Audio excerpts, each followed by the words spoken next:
The evening air carried the chill of late autumn as Thomas Walker returned to his grand estate. After weeks away on business, his polished shoes echoed softly against the marble floor. As he stepped inside the vast house, expecting to hear the sound of small footsteps and the faint laughter of his 7-year-old daughter, Lily, instead, there was only silence, heavy and unnatural. He loosened his tie, hoping to surprise her with his early return, longing for one of her rare smiles. His chest filled with anticipation, yet an uneasy emptiness spread through the hallways. He called gently, "Lily, where are you?" But no answer came, only the low creak of branches against the window.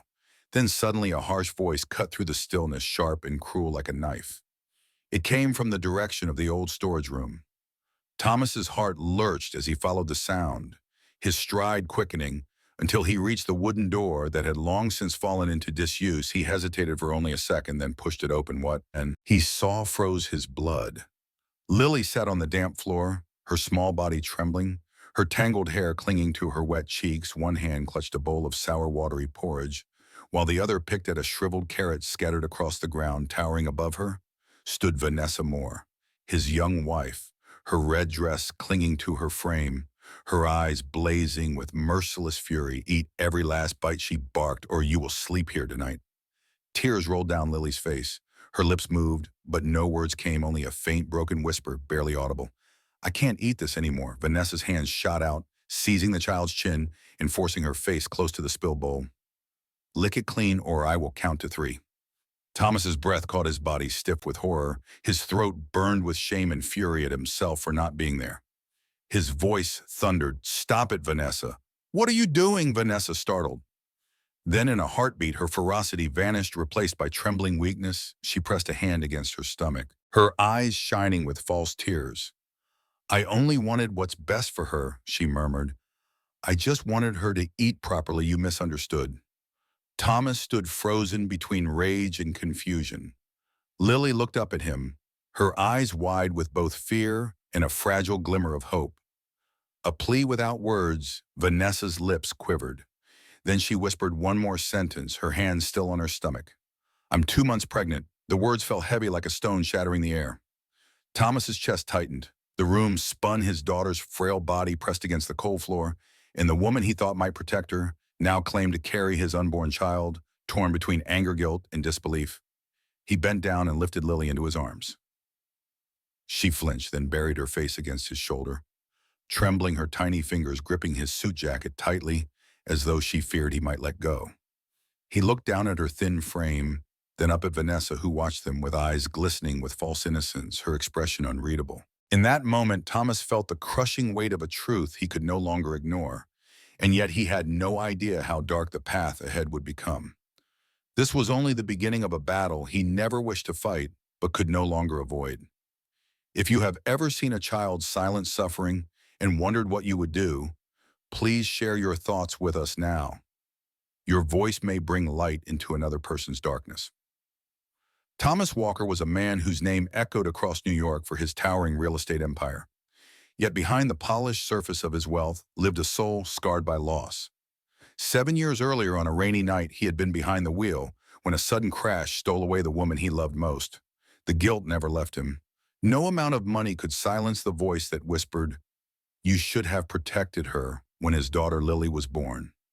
Prematurely fragile and with a congenital speech impairment, Thomas swore to give her everything a father could, yet despite private tutors, therapy sessions, and the best schools, he never truly entered her silent world.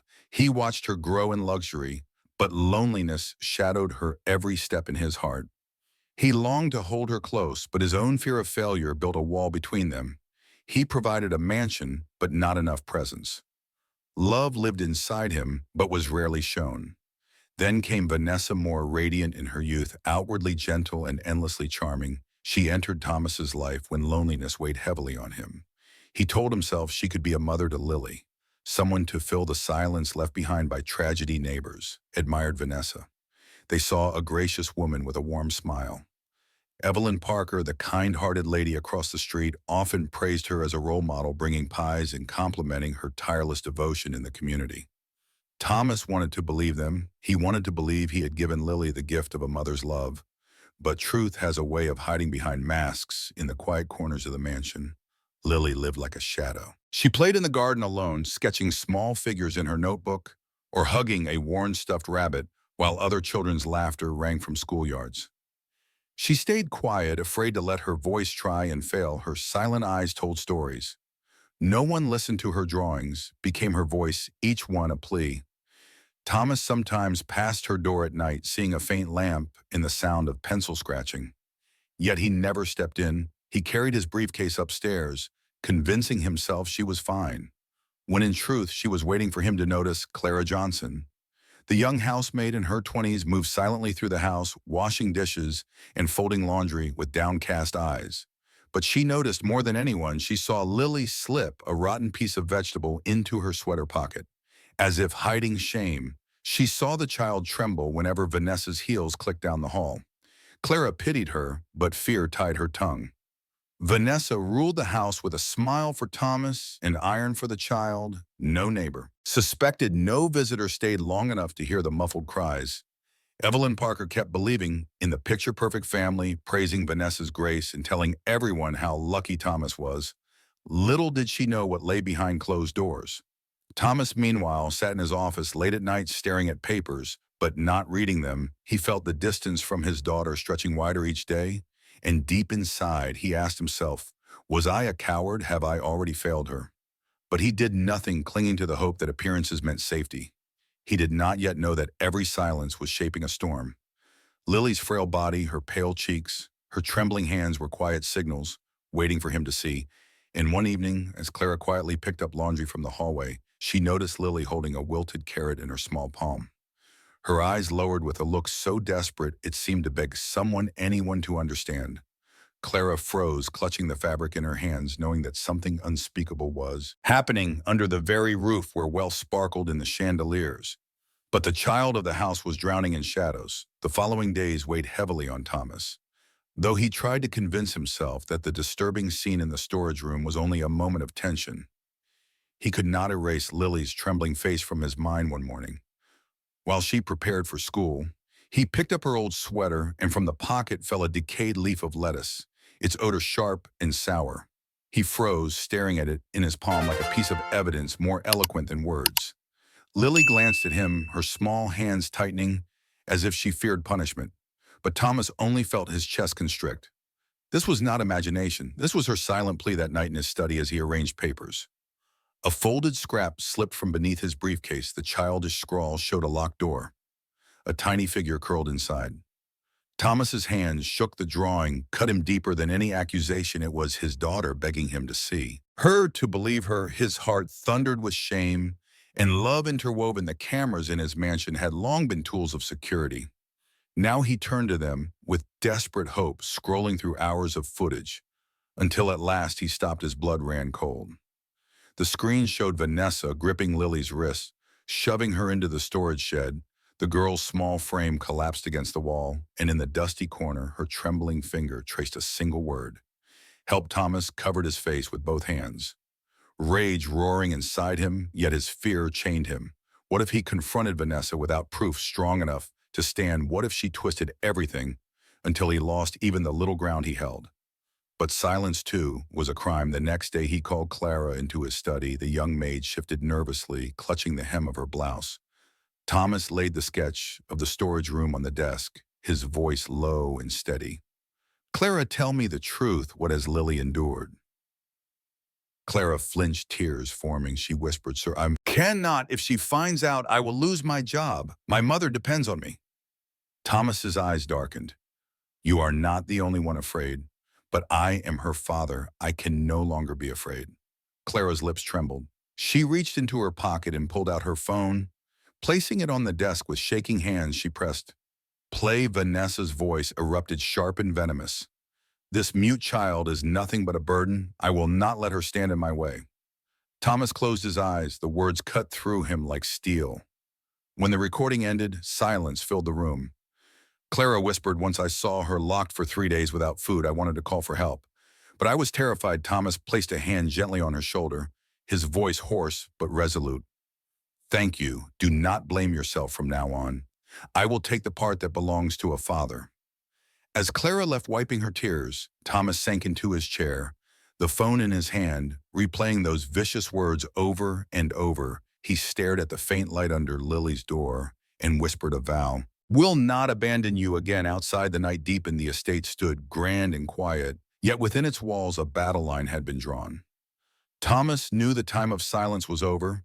He had stepped into a storm that would test not only his wealth, but the very measure of his soul. The following morning, Thomas dressed in a dark coat and began knocking on doors of people from the past. The first was Martha Lewis, the housekeeper, who had once worked for his family. She opened the door, her face kind, but startled to see him. When he asked about Lily, her eyes dimmed. "I remember one day she was left without food. The poor girl sat clutching her stomach when I gave her bread. Vanessa scolded me, said I had overstepped. I left soon after." Martha's words sank deep, tightening the weight on his chest. Later that afternoon, Thomas visited Frank Doyle, the electrician who once repaired wiring in the storage shed. Frank's voice was raspy from years of smoking. "I heard muffled crying inside. I thought it strange, but Vanessa told me it was an old television. I didn't want trouble, so I kept quiet." Thomas thanked him, his jaw set, then drove straight to Lily's school. Miss Julia Brown, her teacher, greeted him with serious eyes. She pulled a folder from her desk. Inside were notes recording Lily's weight loss, her lack of focus, her frequent sadness. "I sent these reports home," Julia said softly, but only Vanessa responded, always insisting the child was just a picky eater. Thomas flipped through the papers, his eyes burning every word, another nail sealing a truth he could no longer deny. That evening, he returned home, the air heavy with tension. Vanessa waited, her smile bright, her hand brushing her stomach. She placed a folder on the table. Inside were prenatal certificates with seals and signatures, official at first glance. Thomas picked it up, his fingers trembling. The red stamp seemed to mock him. Vanessa's voice was sweet. "I want you to feel secure." Thomas lifted his gaze, her flawless smile concealing something darker, as if each paper was another chess piece carefully placed. His unease grew. Later that night, she called in two men, Richard Klein, an attorney with cold eyes, and Dr. Henry Foster, a psychologist appearing on a screen. Foster spoke evenly. "I believe Lily suffers from emotional regulation disorder and avoidance. She requires a protected environment." Richard added smoothly, "If there is a medical recommendation, the family can establish guardianship, ensuring stability." Thomas stared at them, his voice quiet yet sharp. "You have never met my daughter." Foster shrugged. "An indirect assessment is valid at this stage." Vanessa placed her hand on her belly as if weary. "I only want Lily to receive proper treatment." Thomas turned to Lily, sitting at the table, her small hands trembling. She met his eyes, then slowly signed with the few gestures he had learned. "I am not sick." His throat closed. He whispered the words aloud for her. "She is not sick." Richard leaned forward, urging him to sign consent papers. Vanessa slid them closer, her voice tender. "If you love her, sign. This is the best for everyone." Thomas looked down at Lily, her wide eyes desperate, her small palm pressing against his hand like a lifeline. In that moment, he felt the choice not of wealth or reputation, but of love itself. He closed the folder, pushing it aside, his voice steady. "She only needs to be loved." Vanessa's smile never wavered, but her eyes sharpened. The lawyer's pen hovered. Waiting Foster's screen flickered with indifference. The room thickened with silence. The battle had begun. Their trap was set, but Thomas had already chosen not to step inside. The cliff's edge was closer than ever. Yet he would not surrender, the fragile trust shining in his daughter's eyes. If you believe a child's love can shatter even the strongest deception, share your thoughts now, for this story belongs not only to one family, but to every heart that still dares to protect the innocent. The days that followed turned darker. Vanessa tightened her grip over every detail of the house. Lily's meals shrank back to bland vegetables. Her bedroom door stayed locked longer. Her time outside was cut short when Evelyn Parker asked gently at the gate about the child. Vanessa smiled, sweetly explaining Lily was on a medical diet and that her pregnancy left her exhausted. She spoke with such grace that Evelyn pitied her, never suspecting the truth. Inside the mansion Clara Johnson lived in constant fear one morning. Vanessa cornered her in the kitchen, her voice thin and cold. "You spoke to him, didn't you? If I hear one more word slip out, your contract will be torn. Clara lowered her head, trembling too afraid to answer as she left the room. She cast Thomas a fleeting glance just long enough for him to see the fear, but not long enough to betray her. Thomas's chest burned. He returned to his study and turned on the camera feed. Once more his hand clenched as he watched Vanessa drag Lily by the wrist toward the storage shed. The girl stumbled, her small feet scraping the wooden floor. Thomas's heart pounded. He wanted to rush out, but he forced himself to wait, watching the truth unfold on screen inside the dim room. Lily sat against the wall, her hands trembling. She picked up a pencil and notebook, sketching frantic lines, the image of a locked door and a woman in a red dress blocking the way. Her hand pressed so hard the paper tore. Thomas entered quietly, kneeling beside her. She dropped the pencil into his palm, her eyes glistening with tears. She pointed at the lock, then the red dress, then threw her arms around him. Her body shook as though she carried the weight of the whole house. Thomas held her close, whispering, "I see you, I promise, I see you." The door burst open. Vanessa's figure filled the frame. Her eyes darting to the notebook, she snatched it away, ripping the pages into shreds. "You dare betray me," her voice cracked with rage. Lily flinched, clutching her chest. Thomas rose, placing himself between them, his voice low enough to shake the air. "That's enough." Vanessa's lips curled. Into a smirk, she tossed the torn scraps into the trash, turning her back as if the matter were trivial. The sound of the doorbell rang sharp and insistent. Thomas stepped into the hall, opening it, to find a woman standing tall in a dark coat, her badge gleaming. Detective Sophia Ramirez, County Police, her eyes steady and unyielding. "I need to discuss a report concerning child safety," she said calmly. Vanessa appeared almost instantly, her smile practiced. "There must be some misunderstanding. I am pregnant and stressed. People misinterpret things." Sophia's gaze did not falter. "I will hear everything in order, but first I need to meet Lily and her guardian." The room fell silent. Thomas stepped aside, his hand still resting protectively on his daughter's shoulder. The fragile thread of deception Vanessa had woven was beginning to unravel, and in its place a storm of truth approached. With relentless force, the house no longer belonged to her control. It had become a battleground. Every word, every glance weighed. Like evidence, every silence a witness waiting to speak, though Vanessa's mask remained on her eyes, flickered with unease. Sophia's presence was the fracture through which light began to pour, and Thomas knew that what had been hidden in darkness for too long was finally being pulled into the open. 2 days later, the Manhattan family court convened under emergency procedure. The air inside was tense, the benches filled with quiet observers. Thomas sat beside his daughter, his hands clasped firmly, her small fingers resting within his palm. Across from them, Vanessa Moore wore a pristine white dress. Her face serene as though she carried innocence itself. At her side stood attorney Richard Klein, cold and composed, a thick binder stacked with documents beside him. Dr. Henry Foster appeared on the screen, his glasses catching the light as he waited the judge. Margaret Hill entered her gavel, striking, "We are here to determine the child's safety, focus only on evidence." Richard stepped forward, presenting, "Papers, Your Honor. My client is pregnant. She has carried the burden of care. The child isolates, refuses to communicate, and may be a danger to herself. This is the recommendation from Dr. Foster for limited exposure to stimulating environments." Foster spoke evenly. "I have reviewed notes, and I believe isolation treatment is necessary." Thomas's attorney, Charles Bennett, rose, adjusting his glasses, his voice firm. "Your Honor, this so-called evaluation was made without meeting the child. It contradicts objective evidence. I submit that it is manipulation." Judge Hill nodded. Detective Sophia Ramirez stepped forward, placing a USB and certified reports on the table. "This is footage from the home security cameras. It shows the defendant dragging Lily into the storage room, locking her inside on the floor. The child writes the word, 'Help.' The screen flickered to life.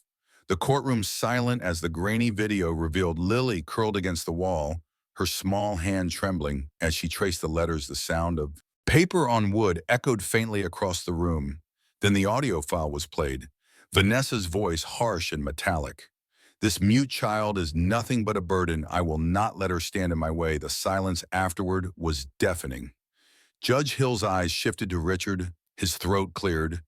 "Objection, it could be edited, and even if it is her voice, it was frustration during pregnancy," Charles answered firmly.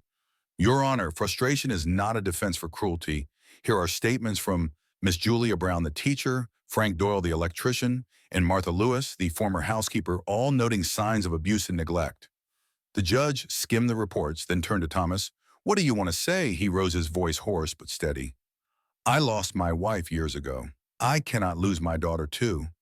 I was slow to see, but I will not let her live in fear any longer. Vanessa's lips curled into a smirk, her hand resting on her stomach, as though she carried leverage. But the tide shifted when Sophia placed another USB on the table. Under an emergency warrant we obtained the defendant's phone. Inside is a 3-minute recording of a conversation between Mrs. Moore, Attorney Klein, and Dr. Foster. The courtroom leaned forward. The clerk pressed play. Vanessa's voice rang out. I need a file showing the girl cannot control herself. Right, environmental isolation. Foster's hesitant voice, I have not examined her. Vanessa's mocking laugh. You only need your signature. Klein's voice. Cold, also a pregnancy certificate. That way she gains family priority once the transfer is signed. This house is hers. Silence followed. Then Vanessa's voice again, sharper. If social services come, Sheriff Holloway will block them. He knows what support means. The courtroom erupted. Richard leapt up, objection fabricated, but Sophia slid another folder across the table. These are transfer histories of money moving from the defendant to intermediaries tied to both Klein's office and Dr. Foster. The links are clear. Judge Hill's gaze sharp in 88 Caroline. Reed entered.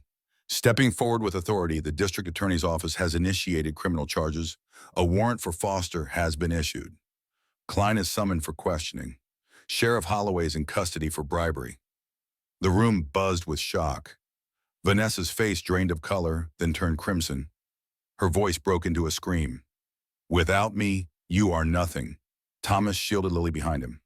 The gavel struck order. Charles placed a steady hand on Thomas's shoulder. His voice low, breathe, stand firm. Lily trembled, then picked up a sheet of paper. Her small hands unsteady, but determined, she scrawled slow letters and passed it to the clerk. Judge Hill read aloud. I trust my dad. The words filled the courtroom with a silence more powerful than shouting. Thomas bent down, tears in his eyes, whispering, I love you, Lily. And for the first time, he felt her trust surround him like armor. The storm of lies was crumbling. The truth now had a voice not spoken, but written clear and undeniable. The gavel struck. For the final time, Judge Margaret Hill's voice, firm and steady, Rachel Moore is convicted of child abuse and falsifying records. Dr. Foster faces arrest for forgery. Attorney Klein under investigation. Sheriff Holloway in custody of the child. Lily Walker is granted fully to her father, Thomas Walker. The courtroom went silent. Thomas squeezed his daughter's small hand, her eyes still wet, but no longer avoiding his gaze. Detective Sophia Ramirez gave him a nod. Attorney Bennett whispered, You chose the right path, and Evelyn Parker dabbed her eyes from the gallery. In the days that followed, the grand estate no longer echoed with locked doors or harsh voices. Instead, laughter slowly returned. Thomas brought Lily to a gentle therapist, Dr. Emily Carter, who taught them both to speak in sign language together. Lily smiled when her father missed a gesture and guided his hands with patient fingers. They laughed like two souls relearning how to breathe. Clara Johnson overcame her fear one evening. At the community center, she trembled as she spoke into a microphone. I was silent too long this time. I choose truth. The room filled with steady, warm applause. Evelyn brought her apple pie, the aroma of cinnamon filling the hall. Sophia stood quietly, her presence like a shield of justice. Lily carried a large drawing wrapped in cardboard. When her turn came, she unfolded it, a simple crayon house, a red roof, a yellow sun, two figures hand in hand, and beneath one line written carefully, a family without darkness. Thomas bent down his chest, heavy yet lighter than ever before. Tears blurred his eyes as he held the picture against his heart. Later that evening, they sat on the porch, the autumn wind soft, the sky painted gold. Thomas signed slowly. I am here, Lily signed back with steady hands. I am safe. Then after a pause, she looked directly into his eyes and formed the words, clear and firm. I love you. He froze for a heartbeat, then wrapped his arms around her, holding her close outside. The night remained dark. But inside their home, a small lamp glowed, casting enough light for two faces turned toward tomorrow. If you believe love can heal even the deepest silence, share this story with someone who needs hope, because sometimes the smallest hand can lead us out of the darkest room.